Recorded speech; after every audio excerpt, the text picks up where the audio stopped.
सिया राम में सब जग जानी। नमस्कार, मैं प्रदीप निराला और आप देख रहे हैं तहलका हरियाणा आपकी आवाज़। हमने पिछले साल रामायण के जो कलाकार थे पुराने, जिन्होंने अपने ज़माने में रामलीलाओं में काम किया था और कला जो उनके अंदर जो कूट कूट कर भरी हुई थी, ऐसे कलाकारों को हमने तहलका हरियाणा पर आपके सामने दिखाने की कोशिश की थी। अभी भी हम आपको सभी को आमंत्रित ऐसे कलाकारों को करते हैं जिनके अंदर ये कला है, जिन्होंने रामलीला में कभी भी किसी भी रामलीला में मंचन किया हो, तो हम उनका स्वागत करते हैं तहलका हरियाणा पर, ताकि हम उनकी कला को दिखा सकें कि उन्होंने अपने ज़माने में, जो ये भी हो सकता है कि आज तक भी रामलीलाओं में वो अभी मंचन कर रहे हैं, अपनी कला का जादू लोगों तक बखेर रहे हैं। इसी कड़ी में जब हम इस कार्यक्रम को तहलका हरियाणा पे चला रहे थे, तो लोगों ने हमें बताया कि यार, कि तुम्हारे घर में एक ऐसी कला है जिसको तुम नहीं दिखा रहे हो, अलग अलग जाके लोगों को तलाश कर रहे हो, लेकिन जो तुम्हारे घर के अंदर एक इतनी बड़ी कला है, वहाँ तक आप क्यों नहीं पहुँच रहे हो। तो उन्हीं की मांग के ऊपर मैं आपके बता दूंगा आपको, मेरे पापा जी हैं, डिस्पेंसरी में HI थे, इन्होंने सर्विस की है यहाँ पे बादशाहपुर में ही, PHC में पूरी। और बचपन से लेकर आज तक हम इनको देखते आए हैं कि इनके अंदर जो जैसे रामलीला में इन्होंने चौपाई, कई रामलीलाओं में चौपाई गाई है, और बहुत सारे इनके अंदर, जैसे हम बचपन से देखते हैं कि इनके अंदर इतना ज्ञान कूट कूट के भरा हुआ है, जिसकी हमें सच बताऊं तो कदर नहीं थी, और इनकी कला को हम नहीं पहचान सके आज तक भी। लेकिन अब हमने, जैसे अब ये सोच लो कि हमारी आँख खुली है अब, तो मैं चाहूँगा कि इनकी जो अंदर जो कला है या इनके अंदर जो भी ज्ञान है, हम तहलका हरियाणा के माध्यम से आप तक भी पहुँचाए। निजी सोच है ये कि जैसा मैंने अपने पापा जी को चौपाई गाते हुए सुना है, मैंने और किसी को आज तक नहीं सुना। जो इनकी आवाज़ में जो मिठास है, जो सुर है, मैं इनकी चौपाई जब ये गाते थे बचपन में मैं सुनता था, तो मैं कभी भी उस चौपाई को नहीं भूल पाऊँगा। तो मैंने रिक्वेस्ट की इनसे कि भाई, क्या तहलका हरियाणा पे आप कोशिश कर सकते हो बोलने, क्योंकि उम्र इनकी अब 76 हो चुकी है, तो बोलने में दिक्कत तो ज़रूर आएंगी। लेकिन मेरी रिक्वेस्ट से, मेरी गुजारिश करने पे इन्होंने दोबारा से अपने सारे पोथी पुथरा पुराने जो इनकी किताबें हैं, जो लिखी हुई हैं खुद की भी, वो निकाली हैं। और मेरी रिक्वेस्ट पे इन्होंने चौपाई, जो जैसे अब रामलीला का मंचन शुरू होने वाला है जगह जगह पर, तो इनके द्वारा जो रामलीला का जो मंचन होता है, शुरू से लेकर आखिर तक एपिसोड हम शुरू करेंगे तहलका हरियाणा पे। हर एक जो कांड को अलग अलग आपको दिखाएंगे और उसकी व्याख्यान जरूर कराएंगे, शुरू से लेकर आखिर तक किस शब्द का क्या अर्थ है। और उससे पहले ही हम आपको इनसे कोशिश करेंगे जानने की कि जो श्री रामचंद्र जी थे, उन्होंने किस वंश में जन्म लिया। रामलीला है, रामायण है सॉरी, उसके अंदर कितने जो है छंद हैं, कितने दोहे हैं, कितने सोरठा हैं, इस तरह की सारी जानकारियां हम इनसे लेने की कोशिश करेंगे और आप तक पहुंचाएंगे, ताकि आपको, अगर जो आप देखोगे सुनोगे तो आपको भी जरूर अच्छा लगेगा। तो बस हमारे साथ बने रहिए। हम आपको रामायण जो है वो सारी शुरू से लेकर आखिर तक जो है चौपाई के माध्यम से, चाहे उसके अंदर फिर सोरठा बीच में आए या दोहा आए या जो भी कुछ आते हैं, वो बिल्कुल आपको गाकर और एक एक शब्द का अर्थ समझाया जाएगा। बस आप हमारे साथ बने रहिए। और आपने अभी तक हमारे चैनल को सब्सक्राइब नहीं किया है तो सब्सक्राइब भी कर लें। और आप अगर हमारी इस जो है जानकारी को फेसबुक पर देख रहे हैं, तो हमारे फेसबुक पेज को भी फॉलो करना न भूलें। तो आइए इनसे बात करते हैं, जानने की कोशिश करते हैं रामायण के बारे में और श्री रामचंद्र जी के बारे में। सिया राम में सब जग जानी, करहु प्रणाम जोर जुगपानी।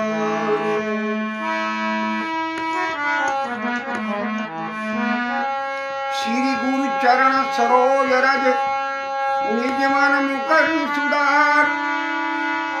वरु रघुवर विमल यश तुजो दायक फलचार। बुद्धिहीन तनु जान गए, सुमरु पवन कुमार। बल बुद्धि वित देव मोहे, हरहु कलेश अपार। पवन तनय संकट हरणत, मंगल मूरत रूप। राम लखन सीता सहित हृदय बसहु स्वरूप।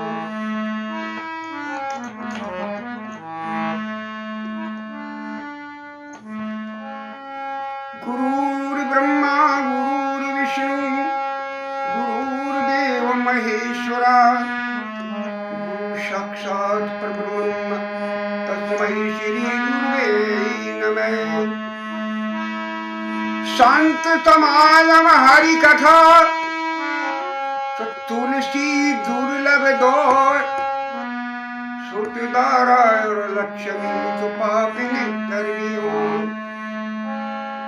संत मिलन को जाइए तो तज माया अभिमान, जो जो पग धरनी धरे सो हो गए समान। राम राम सुखदाई भजन करो भाई जीवन गोविंद का।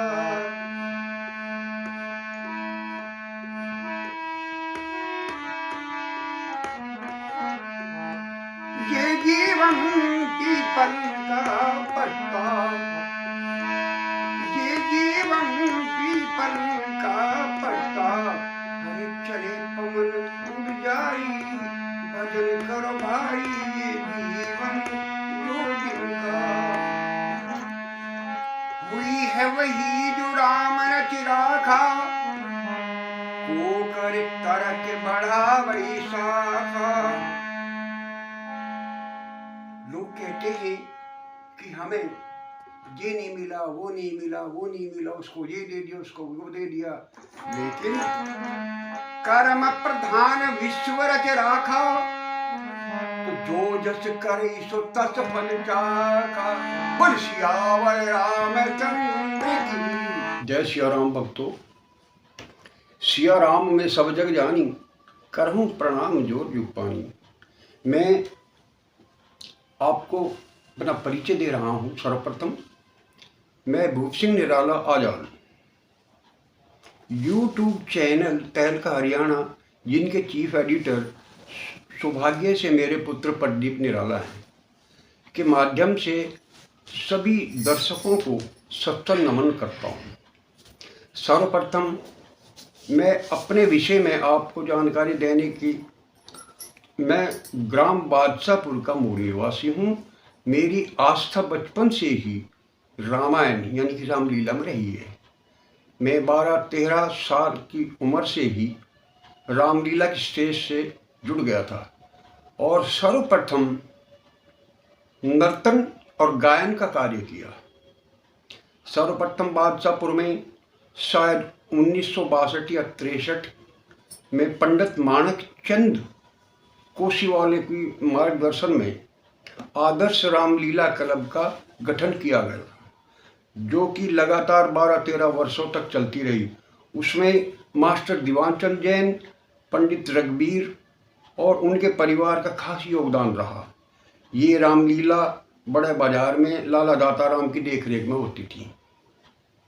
इसके बाद 1973 में मैंने श्री नटराज रामलीला क्लब का गठन किया, जिसमें मुख्य सहयोगी पंडित रामेश्वर दयाल शर्मा नूरपुर वाले, डॉक्टर राम सिंह, लाला धर्मनारायण मित्तल, सूरदास चिरंजीलाल जी और भाई बलबीर यादव आदि प्रेमी शामिल थे।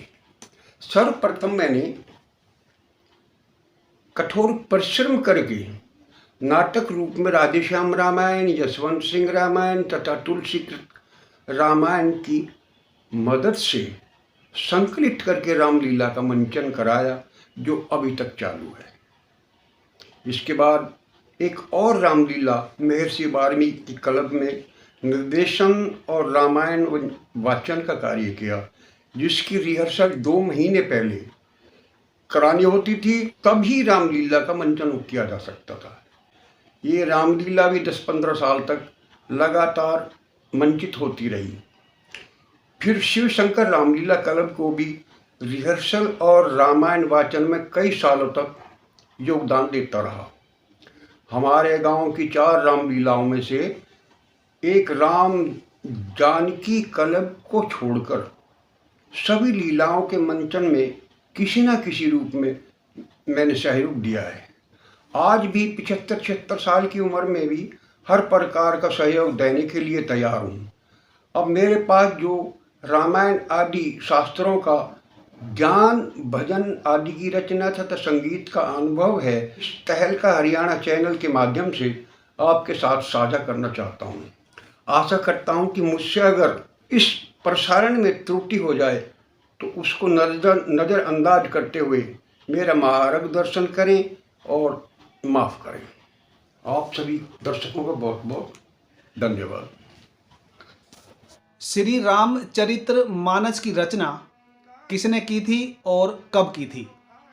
इसके विषय में जो मुझे शास्त्रानुसार जानकारी है वो मैं प्रस्तुत करता हूँ कि श्री रामचरित्र मानस की रचना गोस्वामी तुलसीदास जी ने अवधी भाषा में लिखी थी, जो संवत 1631 में रामनवमी के दिन प्राय वैसा ही योग था जैसा त्रेता युग में राम जन्म के दिन था। उस दिन भी तुलसीदास जी ने श्री रामचरितमानस की रचना प्रारंभ की। 2 वर्ष 7 महीने और 26 दिन में ग्रंथ की रचना की समाप्ति हुई थी। संवत 1633 मार्गशीर्ष शुक्ल पक्ष में राम विवाह के दिन 7 कांड पूर्ण हो गए थे। तुलसीदास व भगवान वाल्मीकि रामायण में क्या अंतर है और किसने कब ये रामायण लिखे थे और किस भाषा में लिखे थे? इसका व्याख्यान मैं पहले ही कर चुका हूँ कि 1631 सन में लिखी गई थी रामचरितमानस तुलसीदास जी के द्वारा अवधी भाषा में, और महर्षि वाल्मीकि ने जिस रामायण की रचना की वो संस्कृत भाषा में रचना की गई थी। रामायण में कितने कांड हैं और किस कांड में क्या बताया गया है? अति उत्तम। रामचरितमानस के अंदर 7 कांड हैं। बालकांड, जिसमें श्री राम जन्म से लेकर राम विवाह तक उद्धृत है। दूसरा है अयोध्या कांड, जिसमें राम वनवास से भरत जी का रामचरण पादुका लेकर अयोध्या में वापस आने तक वर्णित है। और इसके बाद है अरण्य कांड, जयंत कुटिलता से सबरी पर कृपा तथा सीता हरण तक इसके अंदर उद्धृत है। नंबर 4 पे है किष्किंधा कांड, हनुमान सुग्रीव मिलन और बाली वध तक ये निर्मित। उसके बाद है सुंदरकांड, हनुमान जी का मुद्रिका लेकर लंका जाना तथा लंका दहन तथा समुद्र पर सेतु बनाने तक इसमें व्याख्यान है। नंबर 6 है लंका कांड, समुद्र पार कर अंगद संवाद आदि।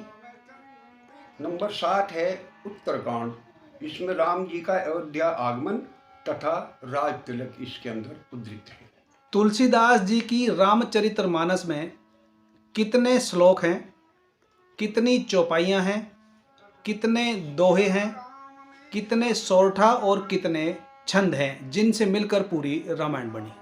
जैसा कि मैंने रामचरितमानस का अध्ययन किया है और उसी के ज्ञान के अनुसार मैं व्याख्यान करता हूँ कि गोस्वामी तुलसीदास जी के रामचरितमानस में श्लोक संख्या 27 है, चौपाई संख्या 4608 न, दोहा संख्या है 1074 और सोरठा है 207 और इसके अंदर छंद हैं 86। इन सभी को मिलाकर रामचरितमानस का निर्माण हुआ है। सीता माता लंका में कितने दिनों तक रही और श्री रामचंद्र जी कितने दिनों तक लंका में रहे? माता सीता लंका में 435 दिन तक रही और भगवान राम 111 दिन तक लंका में रहे थे। भगवान राम की वंशावली के बारे में अगर हम बात करें तो उन्होंने किस कुल में जन्म लिया और उनके पूर्वजों के बारे में थोड़ा प्रकाश डालिए। ये तो आपने जो प्रश्न किया है बड़ा ही गूढ़ और जटिल है, लेकिन मैं अपने मतानुसार और शास्त्रों में जो मैंने अध्ययन किया है और जो अनुभव किया है कि भगवान राम का जन्म ब्रह्मा जी की 39वीं पीढ़ी में हुआ था। सर्वप्रथम अब मैं पीढ़ी दर पीढ़ी जैसे जो उत्पत्ति हुई मैं वो गिनाता हूँ कि ब्रह्मा जी, सर्वप्रथम ब्रह्मा जी से मरीचि, मरीचि से नंबर 2 कश्यप, नंबर 3 कश्यप से विवस्वान, नंबर 4 विवस्वान से वैवस्वत मनु। जो मनु के समय प्रलय आने पर भगवान ने मत्स्य अवतार लेकर मनु को नौका में बैठाकर इस सृष्टि की रक्षा की थी। नंबर 5 पीढ़ी है वैवस्वत मनु के 10 पुत्र हुए, जिनमें एक का नाम इक्ष्वाकु था। उन्होंने ही अयोध्या को अपनी राजधानी बनाया और इस प्रकार इक्ष्वाकु वंश की स्थापना हुई। नंबर 6 पे हैं इक्ष्वाकु के पुत्र हुए कुक्षी। नंबर 7 पे है कुक्षी के विकुक्षी और नंबर 8 पे है विकुक्ष के बाण। नंबर 9 पे है बाण के अनरण्य। अनरण्य के नंबर 10 पे है पृथु। नंबर 11 पे है पृथु के त्रिशंकु।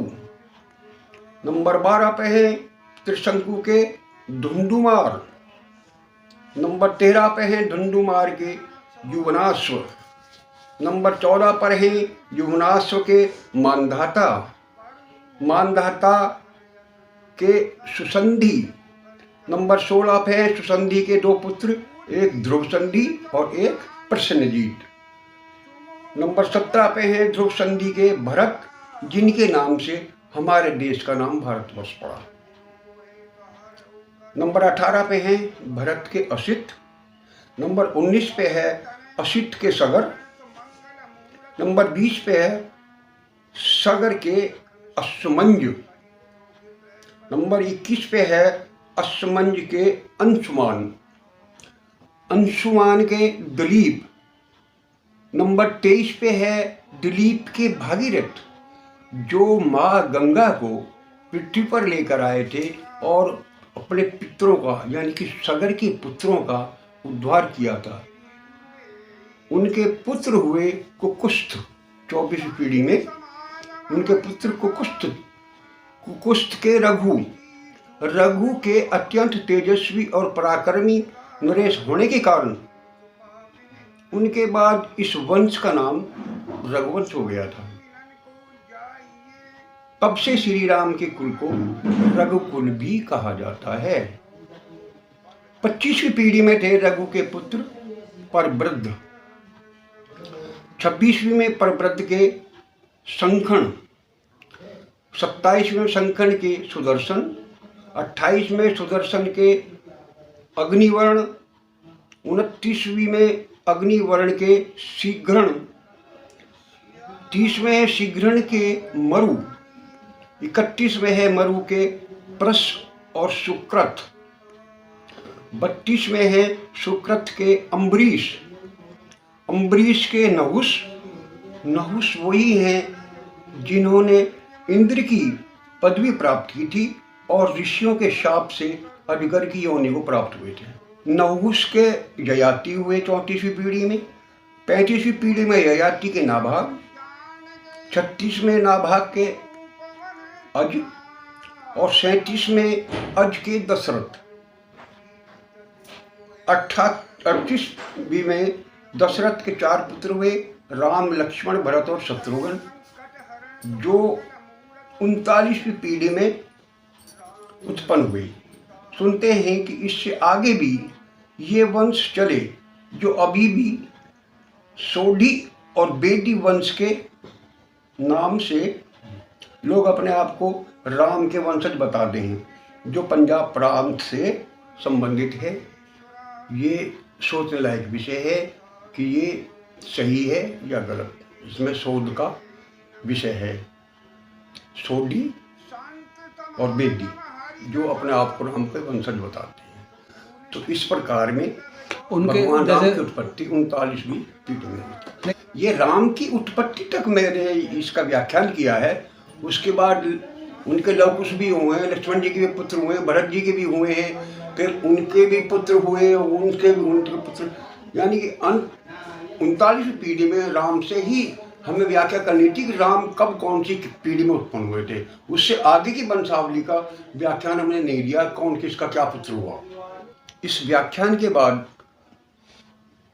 मैं सभी प्रबुद्ध दर्शकों से निवेदन करता हूं कि मैं आपका ज़्यादा समय ना लेते हुए अपने मूल विषय पर आता हूं और पूजनीय रामचरितमानस के चौपाई गायन और उसकी विभिन्न प्रकार की तर्जों के बारे में अपने मतानुसार उनके भावार्थ और मंचन के बारे में प्रस्तुत करूंगा, जो कि 10 दिन की रामलीला का आनंद आप इसमें ले सकेंगे।